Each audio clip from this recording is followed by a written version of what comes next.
Magandang hapon mga kaibigan, update lamang po tayo sa lagay ng ating panahon ngayong hapon po ng Lunes, May 20, 2024. Pero bago natin yan ipagpatuloy, palike and subscribe po muna and pahit na rin po ng notification bell. Maraming salamat po. Ang weather system po natin mga kaibigan ngayong hapon po ng Lunes, hypnosis, easterlies po o yung mainit na hangin na nanggagaling po sa karagatang Pasipiko na nakakaapekto po sa ilang bahagi ng ating bansa. Etong shear line naman po o yung pagsasulubong po ng mainit at malamig na hangin sa karagatang Pasipiko ay bahagyang nawala at hindi po nakakaapekto ngayon. As you can see po, sobrang init simula umaga, tanghali at ngayong hapon.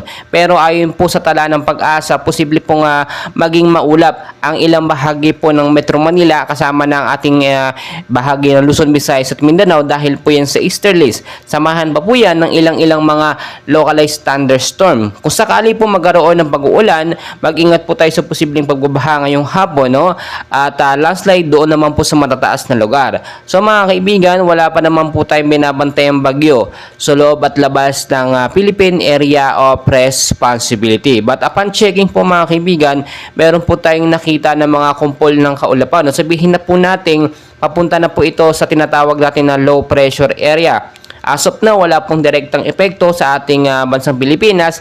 Nasa bandang silangang Mindanao po ito pero nasa labas po ng par kaya hindi po nakakaapekto.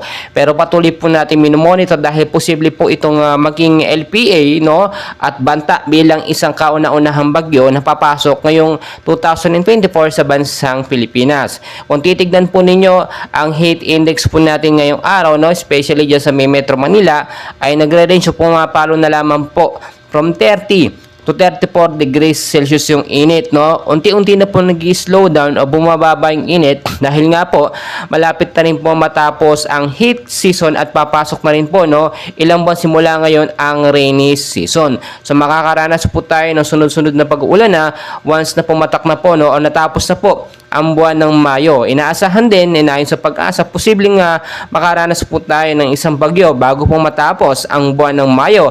Ilang araw na lang po yan simula ngayon. Kaya mga kaibigan, tulad po na aking pinapaalala, may bagyo man po, may pag-uulan man, mainit man po ang panahon, maging handa po tayo anumang oras, Kulad ng ating naranasan ng mga nakaraang linggo.